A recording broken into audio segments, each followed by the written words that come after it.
katakan be blessed. Be blessed. Be blessed. Silakan duduk jemaat Tuhan. Bagaimana kabar saudara hari ini? Saya melihat wajah-wajah yang diberkati, diurapi, wajah-wajah yang cantik, wajah-wajah yang keren, ganteng. Tapi lebih lagi saudaraku, lebih bersinar, ada cahaya kemuliaan Tuhan karena ada Yesus dalam hidup kita. Tepuk tangannya boleh yang lebih meriah buat Yesus Tuhan kita. Hari ini saudaraku kita masuk ke dalam satu seri firman Tuhan yang baru.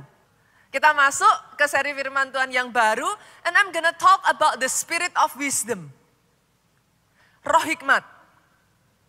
Pastor, dari firman ini, what do you pray? Doa saya satu kok saudaraku, doa saya itu sederhana. Saya hanya berdoa ya saudaraku, dari firman ini saudara bisa melihat betapa pentingnya itu hikmat. That's it. Dari firman ini saudara bisa melihat kekayaan di balik hikmat itu, saudara. What the wisdom can do in your life. Apa yang hikmat bisa lakukan dalam kehidupan seseorang. Itu doa saya. Karena sekali saudara tangkap itu, wisdom, hikmat itu akan membukakan dalam kehidupan saudara kekayaan yang tidak terduga, tidak terpikir, betapa luas dan besarnya ketika saudara bisa menangkap what wisdom can do in your life. Saya ajak kita buka terlebih dulu ya ayatnya ya. Mazmur pasalnya yang ke-90, ayatnya yang ke-12. Personally ya saudaraku, ini salah satu firman yang I'm very excited. 1 bulan ini. It's gonna talk about wisdom.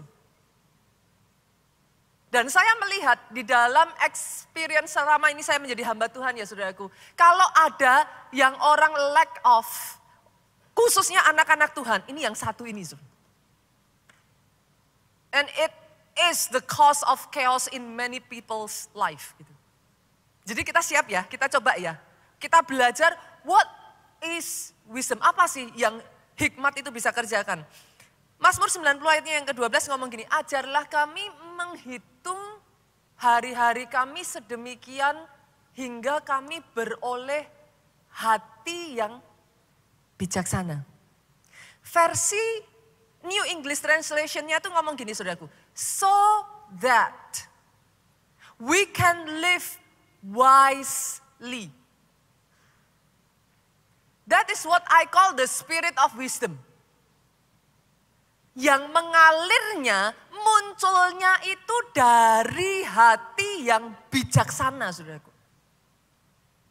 Sebagian dari saudara mungkin ngomong sama saya kayak gini, Pastor, why is it so important? Kenapa itu penting, Pastor? Perhatikan baik-baik, saudaraku. Ketika hidupmu nggak bijaksana, apa ya, saudaraku? Hidup itu nggak bisa maksimal, saudara. Hidup nggak bisa maksimal. Bukan potensinya nggak ada loh dalam dirimu. Potensinya definitely is there. Tapi ketika hidupmu nggak bijaksana, nggak bisa maksimal. Artinya sebaliknya, kalau kau hidup bijaksana, you will be the best version of you. Menarik kan? Kalau bicara potensi, jangan salah loh. Potensi itu sudah definitely ada. Sejak dari saudara dilahirkan, potensi kebesaran itu sudah ditaruh kok. Tidak bijaksanalah yang membuat saudara nggak bisa maksimal. Tapi sebaliknya ketika kau hidup bijaksana, you will be the best version of you. Itu semua terjadinya dari the spirit of wisdom ini. Dan amazingnya saudaraku, yang namanya wisdom, wisdom itu bisa, you can grow in wisdom. Buat sebagian dari saudara yang pastor, kalau I am lack of wisdom, what should I do? Firman ngomong, minta. Bisa. You can grow in wisdom. Kenapa? Dengar ini Bapak Ibu. The level of wisdom in your life menentukan level of your superiority. Saya ulang ya, level hikmat dalam hidupmu itu menentukan level superioritasmu. What do you mean, Pastor? Pernahkah saudara berpikir, ini sederhana sekali sebenarnya. Pernahkah saudara berpikir kenapa manusia bisa lebih hebat dari gajah? Gajah lebih gede loh. Kan? Manusia nggak ada apa-apanya saudaraku. Saudara pernah berdiri, misalkan saudara kesulah lihat gajah lah. Gajah jauh lebih gede. Pernah berpikir nggak saudara? Kenapa manusia lebih hebat dari singa atau harimau? Jelas-jelas mereka lebih kuat. Coba renungkan perkataan saya ini saudaraku. Kenapa manusia lebih hebat dari burung? Burung bisa terbang? Jawabannya simpel. Level hikmatnya. Itu yang saudara kenal di dalam Alkitab dengan sebutan akal budi. Level hikmat menentukan level superioritasmu. Ada pepatah bahasa Inggris tuh ngomong gini saudaraku. Your mind is your gold mine. Saya ulang ya saudaraku. Pikiran kita adalah tambang emas kita. Wow. Semakin digali, itu hikmat akan bermunculan, saudaraku. Hikmat akan keluar. Saudara kerjakan itu akan membawa saudara semakin besar. Itu sebabnya Alkitab berkata, semakin lama semakin naik bukan turun. Kalau saudara tahu caranya, dunia akan senantiasa berkata bumi ini berputar, Pastor. Yes, I understand. But sorry, itu filosofi dunia. The Bible say, engkau akan terus naik dan tidak turun. It's talking about apa, saudaraku? Wisdom. Itu bicaranya tentang hikmat. Hari ini ya saudara, saya benar-benar berdoa ya saudaraku. Saudara bisa tangkap firman ini. Kenapa? Level hikmat itu ya nanti menentukan saudaraku. Setiap orang di sini ya terangnya itu beda-beda. With all due respect, saya tidak meremehkan siapapun saudaraku.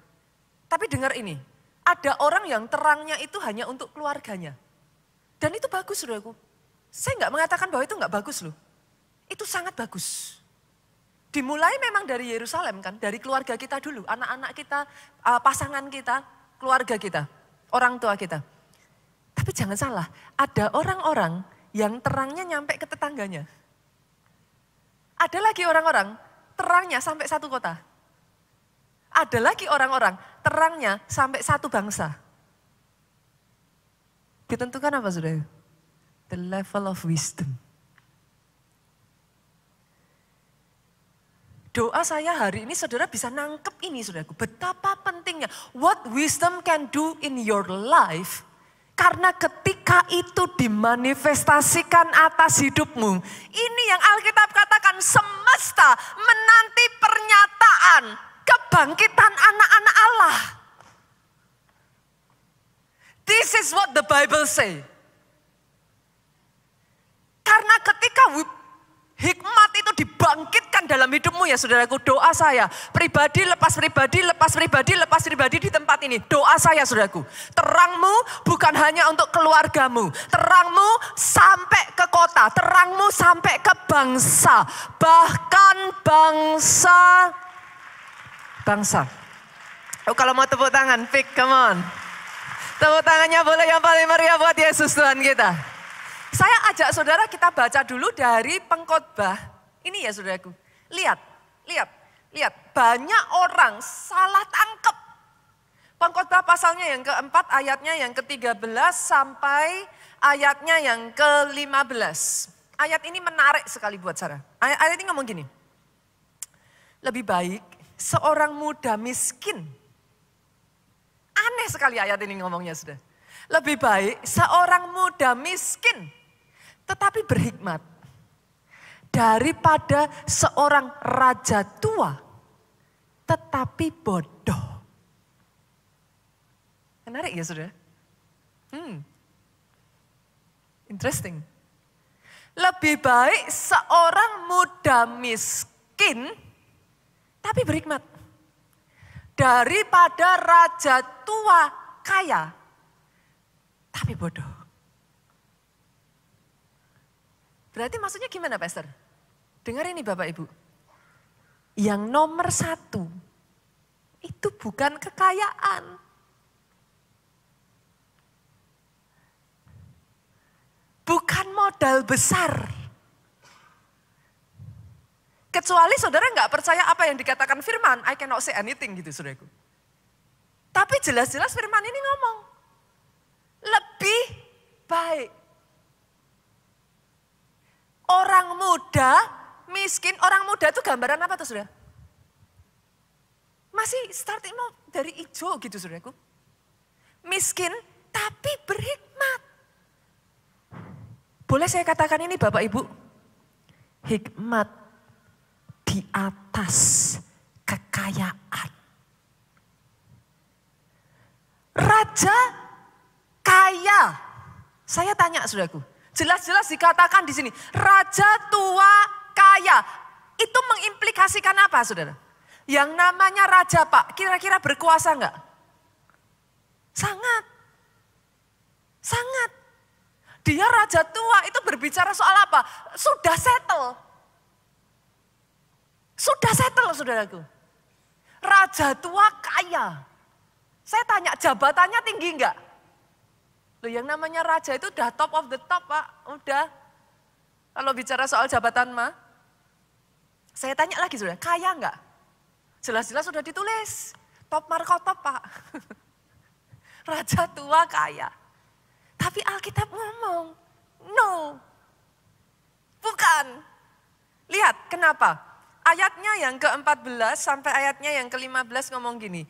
Karena dari penjara, orang muda itu keluar untuk menjadi raja. Biarpun ia dilahirkan miskin semasa pemerintahan orang yang tua itu. Aku melihat semua orang yang hidup di bawah matahari berjalan bersama dengan orang muda tadi yang akan menjadi pengganti raja itu. Sorry to say ya saudaraku, ini yang ngomong Salomo. Pengkhotbah itu yang ngomong Salomo saudaraku. Ini yang ngomong mungkin yang sampai detik hari ini saudara sebut sebagai orang yang paling berhikmat yang pernah hidup di dunia ini. Amazing ya Pak. Sejak dari hari ini, pikiran ini harus diubah Pak. Jangan sampai saudara tetap berpikir, Pastor saya nggak punya modal. Pastor, saya kalah dibanding yang lain-lain. Apa yang harus saya lakukan? Dengar ini, kalau itu keadaanmu hari ini, kejarlah hikmat. Acquire wisdom. Dapatkan hikmat. Kenapa? Top level people adalah top thinker. Saya ulang ya saudaraku. Top level people adalah top thinker. Mereka pemikir. Kapasitasmu, kualitasmu berpikir menentukan levelmu ada di mana. Kalau tadi saya membandingkan manusia dengan binatang ya saudaraku. Mereka kalah karena apa? Besarnya kalah kita manusia, kekuatannya kita kalah. Kenapa mereka kalah? Level hikmatnya. Apakah saudara pikir sesama manusia tidak sama? Sama. Apa yang menentukan? Level hikmatnya. Kualitasmu berpikir.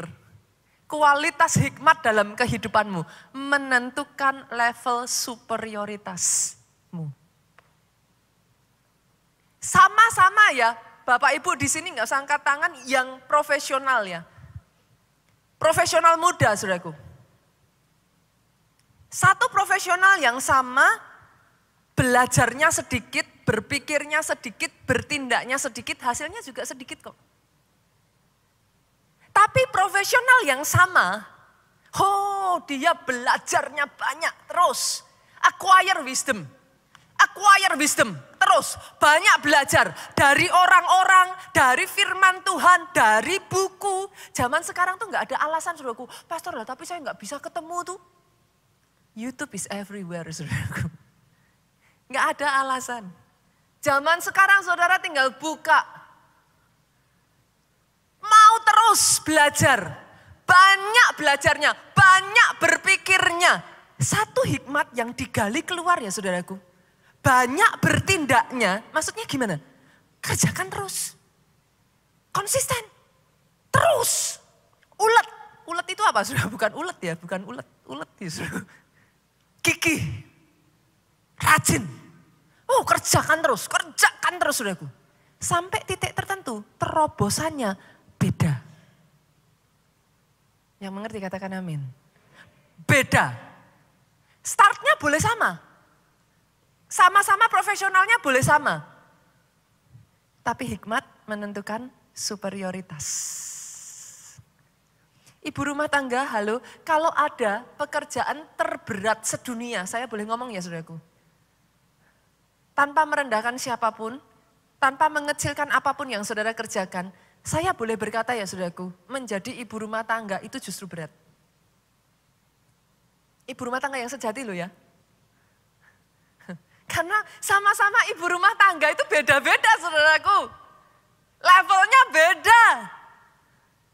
Kalau ibu rumah tangga hanya asal, ya sudah nanti anaknya jadinya asal. Tapi sama-sama, halo ibu-ibu di tempat ini dengar. Kalau engkau menjadi ibu rumah tangga, didiklah mereka di dalam nilai-nilai firman Tuhan yang superior. Nanti value-nya yang masuk beda, hikmatnya yang masuk. Dan by the way, hikmat itu bisa diimpartasikan saudara. Saudara pernah ketemu gak anak-anak yang kayak, kok bisa ya punya pikiran begitu ya? Dari mana? Dari orang tuanya. Pola pikir orang tua, kualitas hikmat orang tua itu bisa diturunkan kepada anak. Come on. Ibu-ibu rumah tangga di tempat ini saya berdoa. Yang lahir dalam keluargamu, firman Tuhan berkata, bintang 5, perkasa di bumi ini. Boleh saya dengar kata yang amin dari tempat ini? Anak-anak Tuhan di tempat ini. Lahir dari ibu. Sehingga, ibu yang berhikmat saudaraku, sehingga munculnya apa? Perkasa di bumi. Cara pikirnya beda, cara kerjanya beda, cara geraknya beda. Sama-sama melayani juga sama saudaraku. Sama. Saya berdoa ya, para pelayan Tuhan keluarga Allah superior. Jangan hanya karena ini sebuah pelayanan, ya sudah pastor, autopilot. Enggak usah mikir, yang penting saya pokoknya disuruh apa, ya saya jalankan. No, don't do that.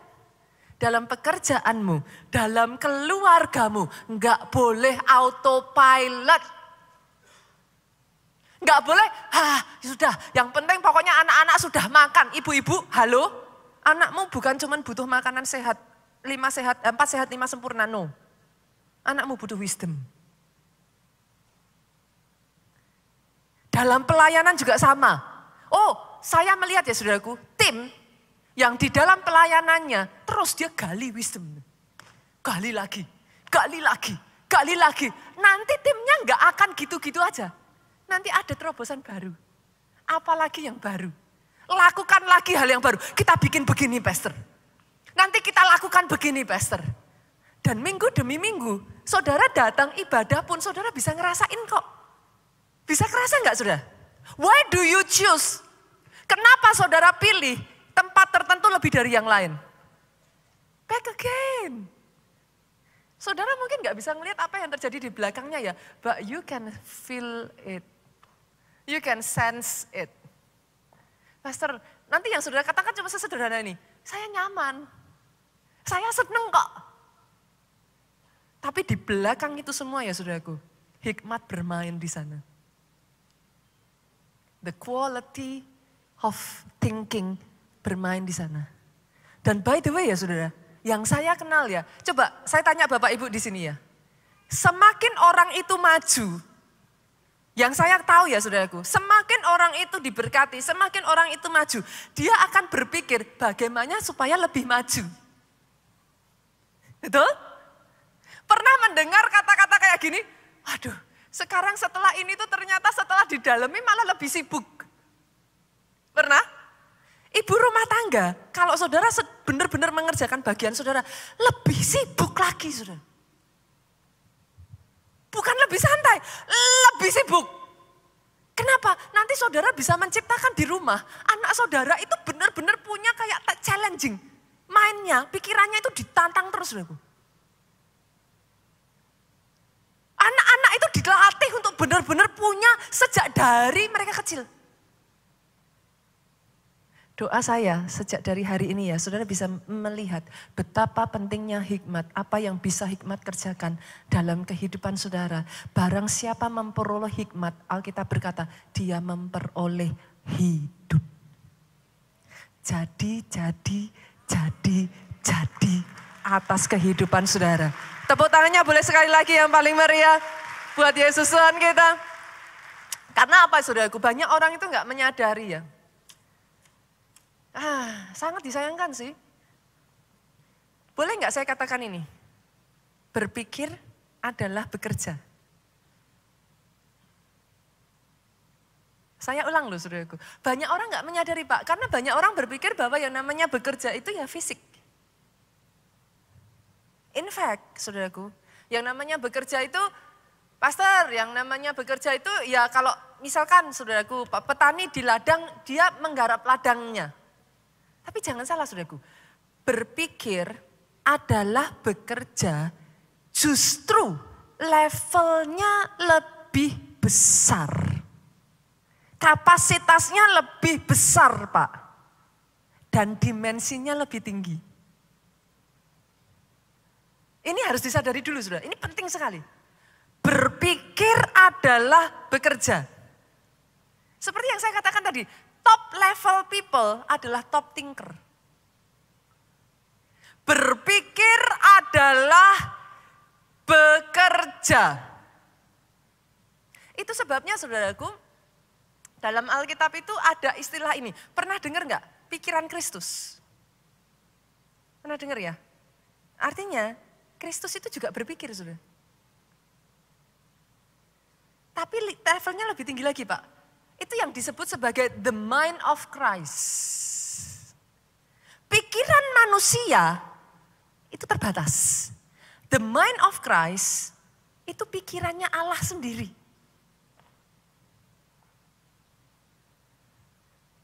Hari ini ya saudaraku, saya benar-benar berdoa ya saudara. Ini dibukakan atas kehidupanmu ya. Saudara punya kehausan yang besar untuk punya the mind of Christ. Saya itu semakin mempelajari firman ini ya, saya itu nangis, saya itu ngomong sama Tuhan, Tuhan tolong. Karena ada hal-hal yang saudara tuh bisa ngomong kayak gini, Pastor saya nggak bisa. Ketika hikmat dibukakan dalam hidupmu, tiba-tiba saudara bisa bilang berubah, yes I can do it. How if you know what wisdom can do in your life. Orang Kristen ngeremehin loh yang satu ini. The mind of Christ. Pikiran Kristus. Apa itu pikiran Kristus? Apa itu pikiran Allah? Yang menjadikan alam semesta beserta dengan isinya. Artinya apa Pastor? If you have the mind of Christ, simpelnya saya put it this way. Tidak ada yang mustahil bagi orang yang percaya.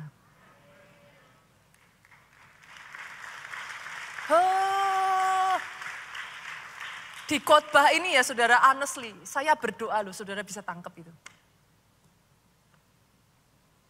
Ada hal-hal yang tadinya you cannot do. Because pikiran manusia limited. But once you have the mind of Christ, apa yang pikiran Kristus itu kerjakan, Pastor? Apa yang terjadi kalau saya mendapatkan the mind of Christ? What will happen? Saudara dimampukan mengambil keputusan yang bijaksana. Perhatikan ke depan Bapak Ibu. Hidup kita, masa depan kita ditentukan dari keputusan benar demi keputusan benar demi keputusan benar yang dibuat di dalam kehidupan.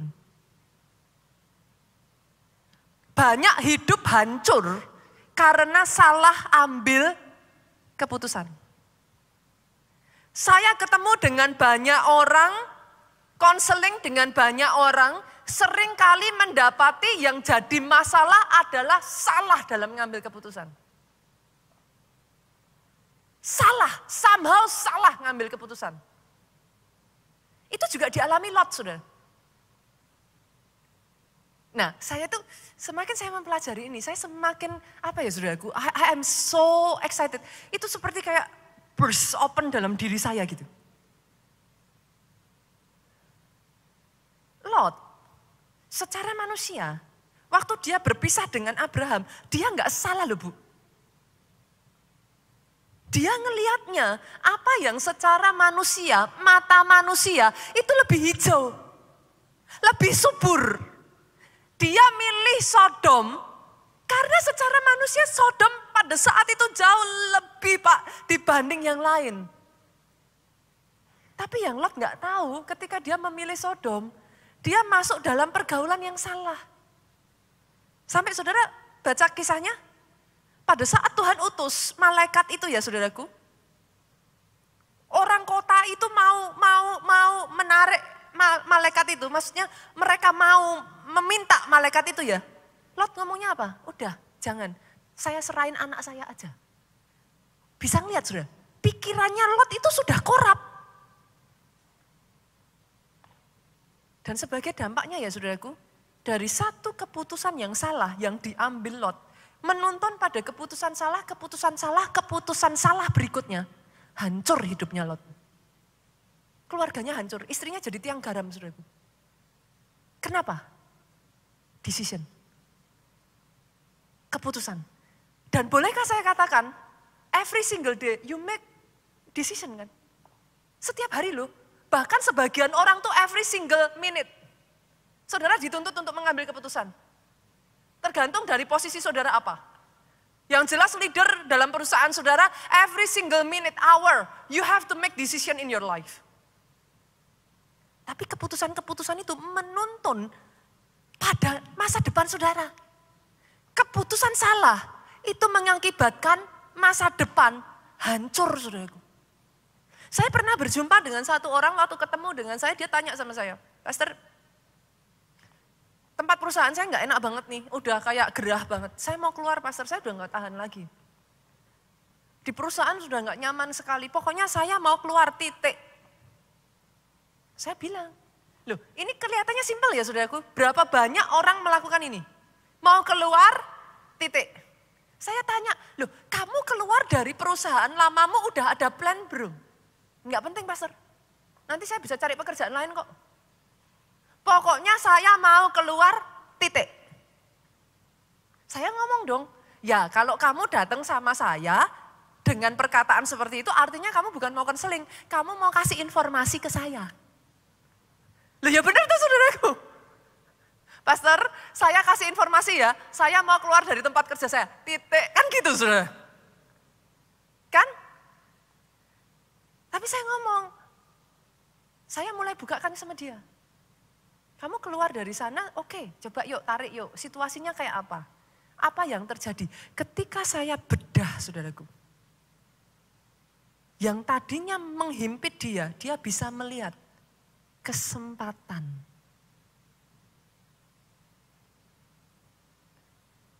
Saya katakan, ini nggak nyaman, kenapa? Karena sekarang banyak orang dikeluarkan, jumlahnya tinggal sedikit. Jumlahnya tinggal sedikit, satu orang yang tadinya mengerjakan load seberapa kan ditambah loadnya atau saudaraku.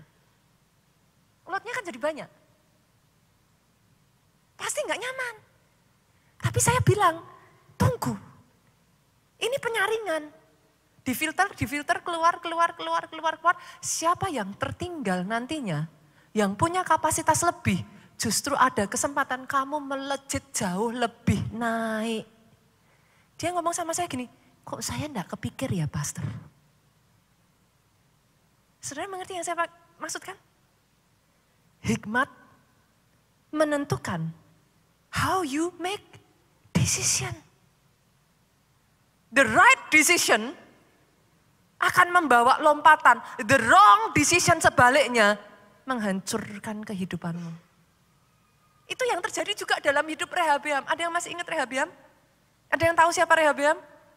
Siapa saudaraku? Siapa? Nah ini cerdas cermat Alkitab nih saudaraku. Siapa Rehabeam? Tetot. Siapa? Anaknya Salomo saudara. Yes, anaknya Salomo. Rehabeam itu anaknya Salomo. Satu kali pada saat Rehabeam menggantikan ayahnya, ini punya chance besar saudaraku. Kebayang gak sih saudara? Dia diwarisi kerajaan yang mapan. Salomo itu kaya raya, besar, pengaruhnya ada di mana-mana. Anak ini diwarisi, itu sudah enak banget saudara. Tapi dia bikin satu kesalahan. Rakyatnya datang. Rehabeam, dulu waktu zaman ayahmu, kami ditekan. Kami harus bayar ini. Kami harus bikin. Rakyatnya tuh ngomong. Rakyatnya berkeluh kesah saudara. Tolonglah kami. Maka kami akan memutuskan untuk setia mengikut engkau. Nah Rehabeam, dasar masih muda saudaraku. Tanya nasihat sama penasehat ayahnya. Saya harus gimana nih? Ini rakyat ngomong begini nih. Saya mesti gimana? Penasehatnya Salomo ngasihin papa. Dia tanya sama teman-temannya. Ini rakyat gini nih, mesti gimana nih? Nah sayangnya kok yang didengarkan tuh yang salah saudaraku. Dan sebagai hasilnya apa yang terjadi saudaraku? Rehabeam tadinya itu memimpin 12 suku Israel. 11 suku pergi meninggalkan Rehabeam saudara. Dia tinggal mimpin satu suku namanya Yehuda. Di zaman Rehabeam inilah terbelah jadi dua bangsa Israel. Disebut sebagai Raja Israel dan Raja Yehuda. Terbelah saudara. Dia tinggal mimpin satu suku doang. Sedih ya saudara. Boleh perhatikan ke depan. Kapasitas berkatmu ditentukan kapasitas hikmatmu. That's true. Ada orang-orang yang saya ketemu ya saudaraku ya, malah nolak berkat tuh dan bangga nolak berkat. Datang sama saya, pastor doakan saya nggak ada berkat pastor, hidup saya menderita pastor, doakan saya. Doakan saudaraku. Besoknya lagi datang lagi. Berikutnya waktu sekian lama datang lagi sama saya. Pastor, saya kewalahan. Saya tuh bingung saudara. Bukannya tadinya minta diberkati ya. Terus saya bilang, Bu, bukannya minta diberkati. Iya, tapi nggak kayak gini pastor. Loh ya kayak apa? Yang banyak tidak disadari orang, bersamaan dengan berkat comes responsibility. Banyak orang mau enaknya, nggak mau tanggung jawabnya. Terus apa yang kamu lakukan? Saya tolak, pastor. Saya tolak, saya udah nggak bisa kok, saya udah nggak sanggup. Kapasitas hikmat menentukan kapasitas berkat. Saudara bisa melihat ini? Bisa melihat ya saudaraku, what the wisdom can do in one's life dalam kehidupan seseorang. Ngeri loh saudara, ngeri. Saya melihat sangat banyak hal dalam kehidupan banyak orang ya saudara, gara-gara salah ngambil keputusan saudaraku. Salah ngambil keputusan pasangan hidup. Hancur tuh hidupnya.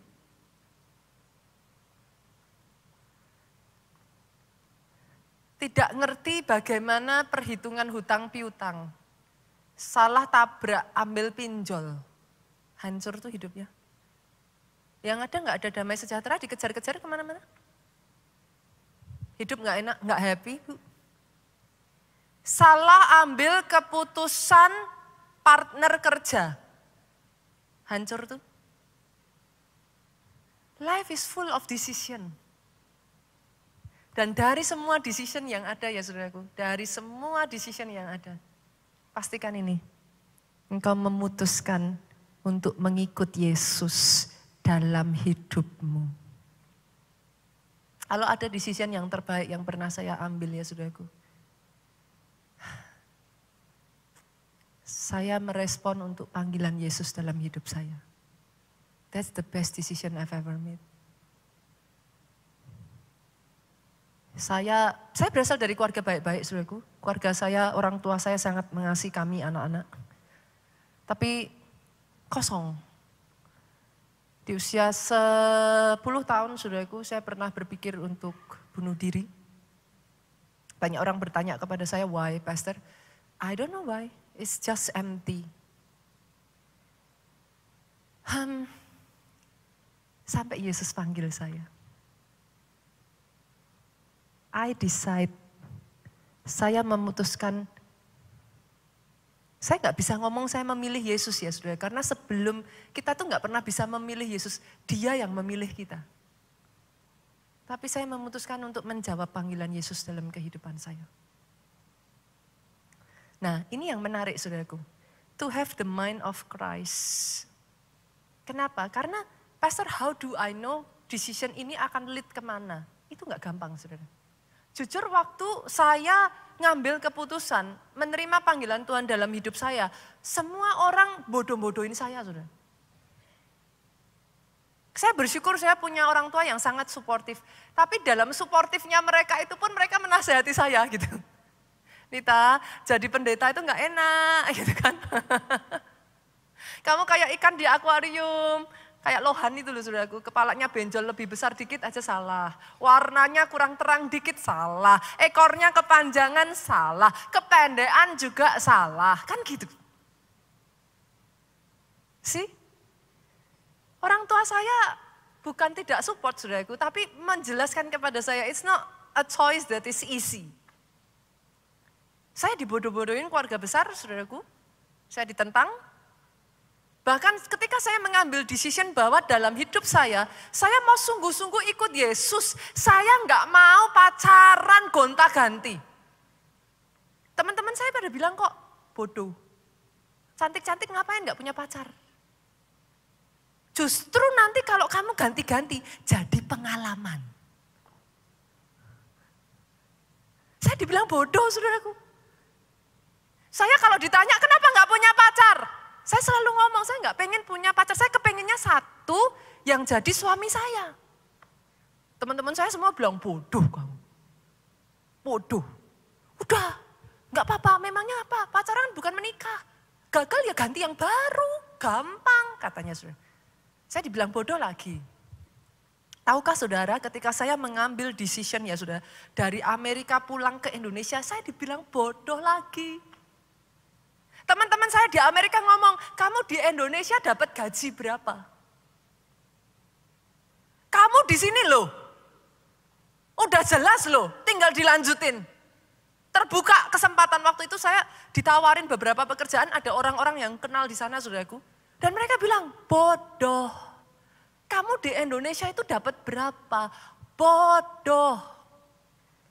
Saya jadi full time dibilang bodoh, mamimu pengusaha, mamimu businesswoman, ngapain kamu jadi full time? Bodoh. Saya tuh banyak ngambil kayaknya keputusan yang bodoh deh saudaraku.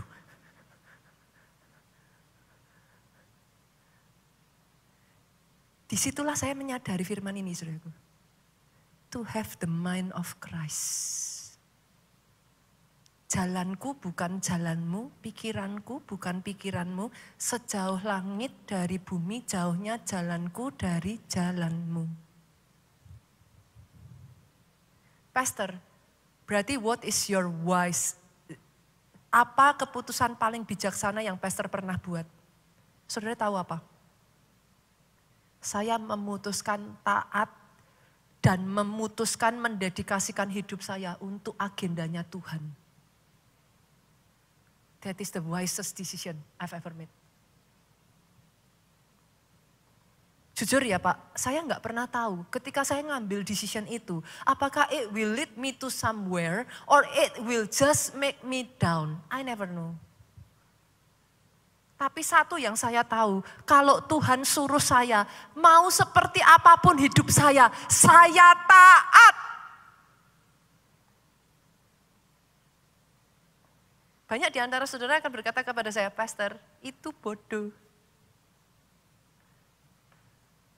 Saya understand kok saudara, I understand that. Tapi dalam hidup saya belajar satu hal saudaraku. Tuhanku tidak pernah salah.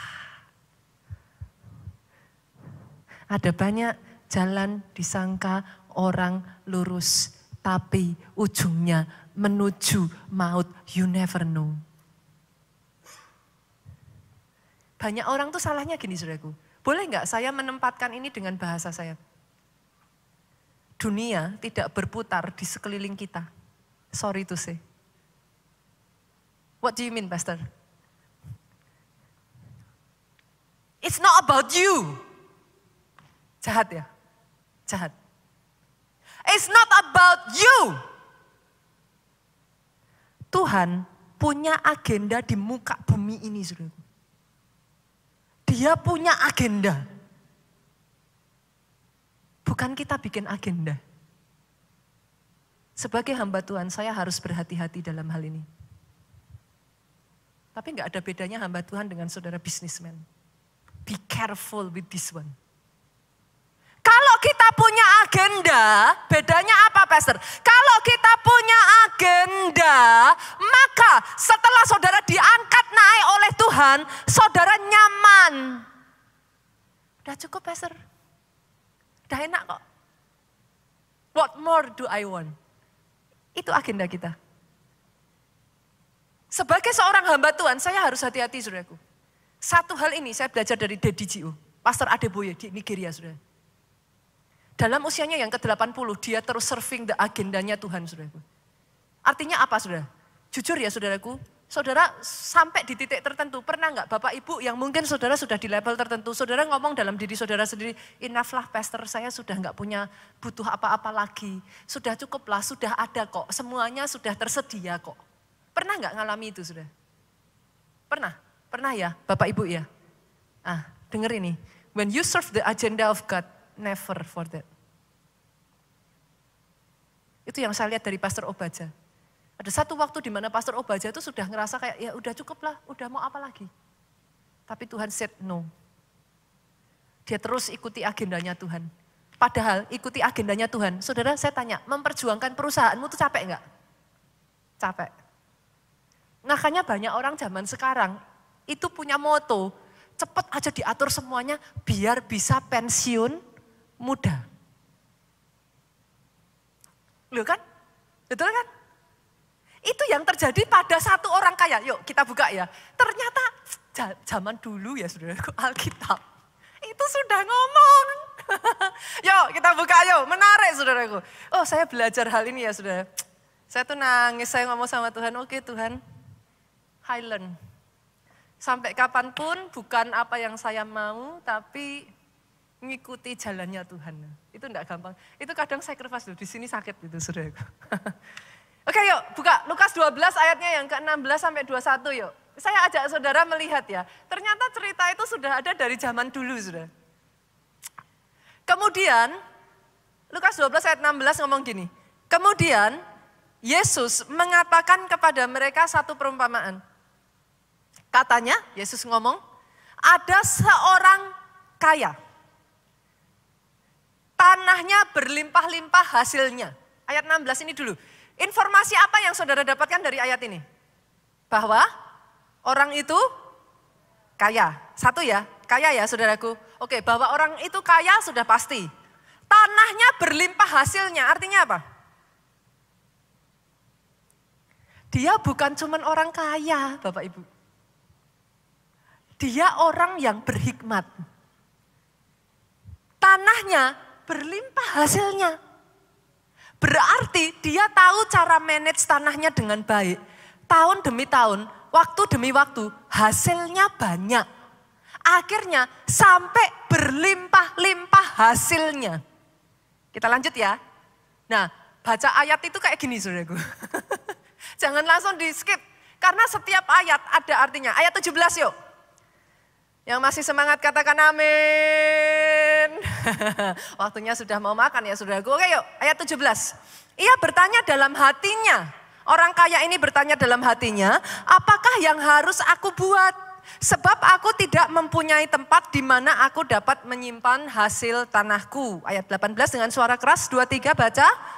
Lalu katanya, inilah yang akan aku, apa saudaraku dengan suara keras? Aku akan merombak lumbung-lumbungku, aku akan mendirikan yang lebih besar, aku akan menyimpan di dalamnya segala gandum dan dari 2 ayat ini apa yang saudara pelajari? Apa saudaraku? Orang ini, saudara pensiun katanya, belum bu, belum, nanti dulu. Orang ini ya saudaraku, ini orang yang pinter saudara. Ciri-ciri orang pinter apa saudara? Sudah ngerjain sesuatu enggak cuman diem. Orang pinter itu ciri-cirinya mikir. Apa ya yang harus aku lakukan ya? Aku punya tanah nih, hasilnya banyak. Tapi aku enggak bisa nyimpen. Mungkin pada saat ayat 17-18 ini saudaraku, dia masih pinjam gudangnya orang. Dia mikir, apa yang harus aku perbuat? Aku enggak punya tempat nyimpan hasilku. Hasil dari pemikirannya ayat 18 ngomong, ini yang akan aku perbuat, aku akan merombak. Dia mikir saudaraku, oh lumbungnya tadinya kapasitasnya segini. Ternyata bisa loh digedein. Berapa banyak orang yang sudah kaya, nyaman, puas, enggak pernah lagi mengunjungi lumbung-lumbungnya. Hartanya di mana-mana, berserakan, sampai-sampai saudara yang ngelihat. Saudara ngomong, sayang ya. Segini banyaknya kok enggak diapa-apain ya. Tapi orang kaya ini beda. Dia mikir, diapain ya?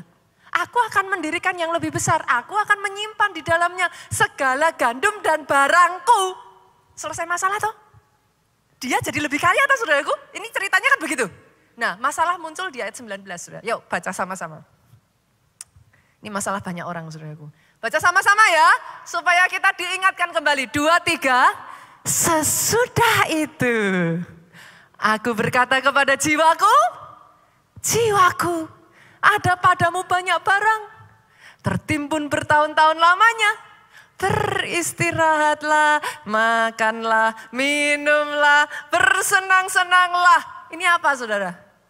Tadi, pensiun. Orang kaya ini ngomong apa saudara? Berapa banyak orang kaya gini? Anak muda zaman sekarang, hayo. Pastor, muda foya-foya. Tua, kaya raya. Mati, masuk surga. Kok enak saudara? Banyak orang begini. Ada padaku sangat banyak. Nah ini dengar saudaraku. Apa yang membedakan you have the mind of Christ dengan you have your own agenda? Di sini nih perbedaannya. Kalau saudara punya agenda saudara sendiri, once I'm settled, that's it. Saya akan pensiun, saya akan happy-happy, anak saya yang nerusin. Memangnya itu yang Tuhan suruh? Yang mengerti katakan amin. Yang mengerti aminnya lebih keras lagi. Aminnya boleh yang paling keras. Dunia tidak berputar di sekelilingmu. Tuhanmu punya agenda. Komitmen untuk berkata kepada Tuhan ya saudara. Baik saudara pendeta, full timer, baik saudara seorang pengusaha, dokter, baik saudara seorang orang yang bergerak di bidang pendidikan, ataukah seorang politikus, apapun saudara. Boleh nggak saya ajak sama-sama saudaraku? As in my life, Saya nangis loh saudara waktu bikin decision ini sama Tuhan. Karena dalam hidup kita itu punya mau kita saudara. Jujur ya saudara, ada banyak decision dalam kehidupan saya itu dibilang orang bodoh. Saudara pikir waktu gereja kita buka nggak dibilang bodoh? Bodoh. Sekarang aja saudara sudah lihat, saudara bilang, wah itu tepat gitu kan. Nah manusia kan sukanya gitu toh. Tapi when the decision is made during the pandemic, orang banyak mengatakan kepada kami, foolish, bodoh. Waktu decision untuk membangun tempat ini diambil, banyak yang bilang ke kami, bodoh. Jangan. Saudara bisa melihat yang saya katakan ini? Milikilah hikmat Allah. Hikmat Allah itu apa?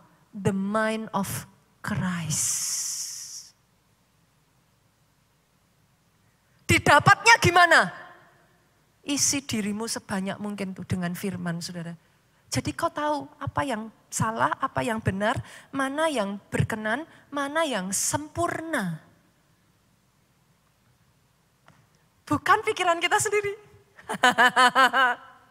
Nyenengin toh saudara, nyenengin toh. Itu sebabnya berjalan bersama dengan Yesus. Enggak pernah ada kata pensiun.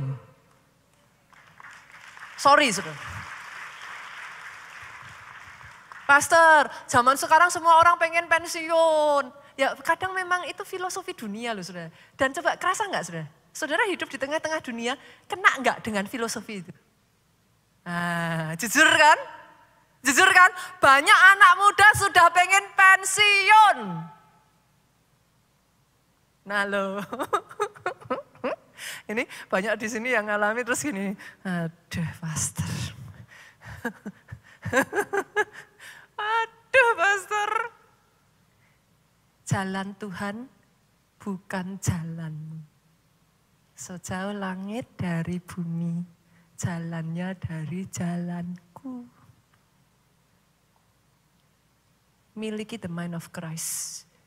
Dedikasi dalam diri kita ya saudara, ngomong sama Tuhan. Tuhan, I am your servant, aku ini hambamu, jadilah padaku sesuai kehendak-Mu. Kalau Tuhan suruh aku apa, mungkin itu enggak seperti yang aku inginkan, I will do it. I will still do it. Kadang sakit, apakah saudara ngikut jalannya Tuhan itu selalu enak? Saya harus ngomong, udah dibodoh-bodohin saudaraku. Masalahnya juga banyak. Jangan salah loh, banyak orang Kristen itu selalu berpikir, Pastor, kalau saya ikut jalannya Tuhan, dijadikan lancar. Ya puji Tuhan. Tapi yang saya alami itu seringkali gak gitu. Jadi lancar gak lancar, itu gak selalu bisa jadi tanda. Yang mengerti katakan amin. Halo? Yang mengerti katakan amin. Jangan salah, lancar gak lancar tidak bisa jadi tanda. Dalam kasus saya ada kalanya ikuti kehendak Tuhan, lancar jaya. Fush. Ya puji Tuhan sudah. Dalam hidup saya juga yang sama, ada kalanya mengikuti kehendak Tuhan. Masalah demi masalah demi masalah demi masalah. Tapi satu yang saya katakan sama Tuhan, whatever it is Lord, I am your servant. Lukas 1 ayat 37 itu ayat emas saya saudaraku. Aku ini hambamu, Maria ngomong. Jadilah padaku seturut kehendakmu. Itu yang dilakukan oleh Naomi. Saya Ruth saudaraku, saya tutup dengan kisah ini. Yuk kita buka ya. Ruth pasalnya yang pertama ayatnya yang ke-3 sampai ke-5 saudara. Kemudian matilah Elimelek, suami Naomi, sehingga perempuan itu tertinggal dengan kedua anaknya. Keduanya mengambil perempuan Moab yang pertama bernama Orpa, yang kedua bernama Ruth. Nah, mereka diam di situ kira-kira 10 tahun lamanya. Matilah juga kedua anaknya, saudaraku, Mahlon dan Kilion. Sehingga perempuan itu kehilangan kedua anaknya dan suaminya. Di momen itu, Naomi berpikir, aku mau balik. Dia tanya sama kedua menantunya, kalian mau gimana? Udah deh balik aja ke orang tua kalian. Naomi sadar dia udah gak punya apa-apa saudaraku, hidupnya juga udah quote-quote saudara mereka terbatas. Naomi mau balik ke kampung halamannya, which is mereka berdua itu bukan orang Israel gitu. Udahlah kalian balik aja deh ke orang tua kalian. Tapi lihat, satu keputusan bijaksana yang diambil Rut mengubah sejarah hidupnya, saudara. Rut 1 ayatnya yang ke-16 dengan suara keras, boleh kita baca sama-sama saudaraku, 2, 3. Tetapi kata Rut apa? Janganlah desak aku meninggalkan engkau. Dan apa? Pulang dengan tidak mengikuti engkau. Ini saudara, ini. Sebab kemana engkau pergi, ke situ jugalah aku pergi. Di mana engkau bermalam, di situ jugalah aku bermalam. Berbangsamulah bangsaku. Ini yang paling penting, dengar ini saudaraku, dengan suara yang paling keras. Baca dengan suara yang paling keras, 2, 3. Allahmulah Allahku. Rut memutuskan dalam kehidupannya seberat apapun dia ngikuti Tuhan. Halo, Bapak Ibu. Saudara boleh, pastor boleh enggak saya mengikuti pikiran saya sendiri? Boleh. I've tried kok, saya udah nyoba. Hasilnya gimana pastor? Ya itu tadi, jalanku bukan jalanmu. Pikiranku bukan pikiranmu, sejauh langit dari bumi, pikiranku dari pikiranmu. Saya menemukan di muka bumi ini ya saudaraku, God knows best. Banyak, tadi saya sudah jelaskan kepada saudara, a lot of decision in my life. People call me foolish. Tapi satu yang saya lihat ya saudara dalam hidup saya, selama saya taat mengikuti agendanya Tuhan, ada penyertaan tangan Tuhan, diizinkan mengalami masalah pun, ada penyertaan tangan Tuhan yang tidak habis-habisnya dalam hidup saya. Kadangkala ya saudara di momen-momen terendah ya, saya pernah bagikan ayat ini. You just have saudara hanya perlu menguatkan hati, pernah saya bagikan ayat ini kan saudara. Di momen itu ya saudara, saudara tahu enggak apa yang menghiburkan saya? Enggak ada hasil, semuanya gelap. Itu harus nahan hati loh saudaraku. Itu harus menguatkan hati sampai di titik yang kayak rasanya udah enggak kuat. Tapi di titik itu coba cari saudara. Satu yang saya alami dalam hidup saya, tangan Tuhan itu selalu ada. Itu jadi penghiburan buat saya, Bu. Dan ketika saya terus ngikuti, regardless how heavy it is, ujungnya, kemarin kita baru aja dengar firman apa? Happy ending. Ikuti jalan saudara. Trust me. Oh, kita manusia terbatas Bapak Ibu. Jadi apa yang harus saya lakukan Pastor? Yuk saya tutup dengan ayat ini, pemain musik boleh maju ke depan. Apa yang kita lakukan? Efesus pasalnya yang ke-4. Ayatnya yang ke-22 sampai 24. Yaitu bahwa kamu berhubung dengan kehidupan kamu yang dahulu harus menanggalkan manusia lama. Yang pertama saudaraku, belajar menanggalkan manusia lama. Kenapa? Karena kalau saudara tidak menanggalkan manusia lama, saya jamin mengikuti pikiran Kristus itu berat. Karena enggak enak, serba menyayat daging aja gitu saudaraku. Saudara akan memutuskan no, enggak. Tanggalkan manusia lama yang menemui kebinasaannya oleh nafsunya yang menyesatkan. Banyak masalah muncul karena nafsu, karena keinginan yang tidak tercapai. 23 saudaraku. Supaya kamu dibaharui di dalam roh. Rohnya dibaharui dulu. Dan pikiranmu. Jadi setelah saya menemui ya saudaraku, banyak anak yang saya layani. Setelah mereka mengalami terobosan roh, jadi pinter saudara. Buktiin perkataan saya. Anak-anak yang mengalami terobosan roh dalam hidupnya, entah bagaimana. Hidupnya itu kalau orang Jawa bilang lebih temoto. Apa itu?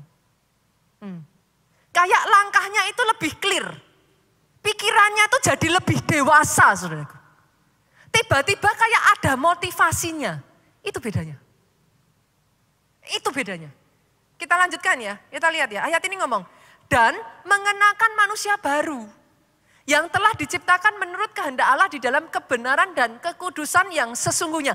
Dari situlah saudaraku, ketika kita pakai manusia baru kita, dari situlah saya lompat 2 Korintus 3 ayat 14. Tetapi pikiran mereka telah menjadi tumpul. Sebab sampai pada hari ini masih terselubung. Masih tetap menyelubungi mereka jika mereka membaca perjanjian lama itu tanpa disingkapkan, karena hanya Kristus saja yang dapat menyingkapkan. Ini bedanya saudara. Doa saya hari ini ya saudaraku, ada kehausan yang besar itu. Banyak orang maunya cuman intinya pastor titik, saya maunya kaya udah nggak yang lain. Nah tapi Alkitab ngomong, lebih baik orang miskin, orang muda miskin, tapi berhikmat daripada raja tua kaya. Tapi bodoh. Bolehkah saya berdoa keluarga Allah di tempat ini, orang-orang yang mengacquire, mendapatkan hikmat ilahi dalam hidupnya. Jalanmu ditata Bapak Ibu. Sukses di bumi, sukses di surga. Jangan seperti orang kaya tadi. Endingnya apa? Saya akhiri dengan ini ya. Orang kaya tadi, endingnya Tuhan ngomong apa? Lukas yuk. Menyenangkan sekali saudaraku. Ayatnya yang ke-21 dari Lukas 12. Demikian jadinya dengan orang yang mengumpulkan harta bagi dirinya sendiri. Jikalau ia tidak kaya di hadapan Allah. Ayat 20. Tapi firman Allah kepadanya, hai engkau orang bodoh, pada malam ini juga jiwamu akan diambil daripadamu. Dan apa yang telah kau sediakan, untuk siapakah itu nanti? Kenapa banyak orang pengen pensiun saudaraku? Capek Pak. Sampai titik tertentu manusia tuh kayak bisa lost. Kita tuh udah gak tahu lagi what we want gitu. Kenapa saya mengatakan kepada saudara to acquire the mind of Christ? Karena Tuhan tuh punya agendanya besar Bu. Kita di muka bumi ini ya Pak ya sebenarnya to serve. Jangan salah loh saudaraku. Banyak orang Kristen tuh egois. Maksudnya aku, Tuhan berkati aku, Tuhan pakai aku, Tuhan aku gitu. Tapi pernahkah terpikirkan di benak saudara, hidup kita ini kan untuk melayani purpose-nya Tuhan. See, that's totally different. Pastor, kalau sudah capek terus gimana? Nah kalau saudara melayani agendanya Tuhan, segala perkara dapat kutanggung di dalam Dia yang memberi kekuatan kepadaku. Kenapa? Karena endingnya, ujungnya itu ya saudaraku di muka bumi ini ya. Saya tuh ada satu kebenaran yang menghantam saya ya saudaraku. Bahwa saya tuh katakan ini kepada anak-anak gitu. Kita ini, sebelum kita ini anaknya orang, kita ini ada yang punya. Kita ini anaknya Bapak di surga. Dititipkan ke Bapak Ibu manusia, supaya apa? Dididik. Nantinya balik lagi ke Bapak yang asli gitu. Jadi saudara-saudara di tempat ini ada yang nunggu nantinya. Sementara kita ada di muka bumi ini, pastor, purpose-nya apa? Tujuannya apa? Banyak orang bingung saudara, karena nggak punya visi. Pengusaha juga sama kan, Bapak Ibu kadang sampai di titik tertentu kayak visinya udah blank. Udah nggak bisa lihat aja. Tapi ketika saudara bisa melihat ada agenda Tuhan di muka bumi ini, life is not only about you. Saya yang terluka, pastor. Saya yang capek, pastor. Saya ini, saya itu. Come on. Segala perkara dapat kutanggung di dalam Dia yang memberi kekuatan kepadaku. Hidup bukan roti saja, melainkan melakukan kehendak-Nya. Beda saudara. Orang-orang yang dalam hidupnya sudah menangkap visinya Tuhan, dia akan berjalan kian lama kian kuat. Semakin lama akan semakin besar. Terus naik dan tidak turun. Kenapa? Mengikuti agendanya Tuhan gak bisa turun kok saudaraku. Terus naik. Turun itu kan diizinkan di dalam prosesnya toh. Tapi kalau saudara ikuti terus aja, nanti akan dibawa naik akhirnya. Nah balik-balik lagi semuanya itu butuh apa? Pengenalan akan Tuhan. Kepekaan mendengar suara Tuhan saudara. Boleh? Boleh ya? Kalau enggak, kita manusia tuh sesat loh, saudaraku. Nanti kita bisa doubting God gitu. Kalau terjadi masalah kita bisa meragukan Tuhan. Kita bisa tanya, loh kenapa Tuhan izinkan? Ya jawaban saya simpel, kenapa tidak? Tuhan berhak kok saudara, He is God. Ini kata-kata yang terus saya katakan, let God be God. Bukankah saudara menyembah dia sebagai Tuhan? Tuhan berhak melakukan apapun atas hidup kita itu dia berhak. Tapi ketika saudara memutuskan mengikuti dia, endingnya pasti happy ending. Amin. Angkat roti itu tinggi-tinggi di atas tangan kananmu, Bapak Ibu. Bapak kuduskan dan sucikan hidup kami. Layakkan kami setiap pelayan perjamuan kudus-Mu. Untuk membawa jemaat memanunggal dengan Engkau. Kuduskan dan sucikan roti dan anggur ini. Dipakai menjadi alat membawa setiap kami bersatu dengan tubuh dan darah-Mu. Malam angkat roti itu tinggi-tinggi saudaraku. Sebelum dia diserahkan, dia mengambil roti itu. Dia mengucap syukur ke atasnya. Dia memecah-mecahkannya saudaraku. Dan dia berkata, inilah tubuhku yang diserahkan bagi kamu sekalian. Perbuatlah ini menjadi peringatan akan aku. Kita sudah belajar saudaraku, there is power. Ada kuasa di dalam perjamuan kudus. Pada saat saudara memakan roti dan anggur ini, ingat saudaraku. That's the very essence of Jesus. Amen. Jangan pernah lupakan ini adalah sentuhan terdekat. Sadari ketika Yesus menyentuh orang buta itu, buta melihat. Kalau saudara berpapasan dengan sentuhan Yesus, saudara tahu yang saya katakan. Dia menyentuh roti itu, 5 roti 2 ikan diubah mencukupi untuk 5.000 orang. Apapun yang disentuh Yesus, something happen. Amen. Apakah saudara percaya roti ini, tubuhnya yang dipecah-pecahkan dalam kehidupan saudara? Amen. Apakah saudara percaya karena itulah saudaraku, dia dihancurkan dan oleh bilurnya engkau sembuh. Amin. Terima dengan iman saudara di dalam nama Yesus.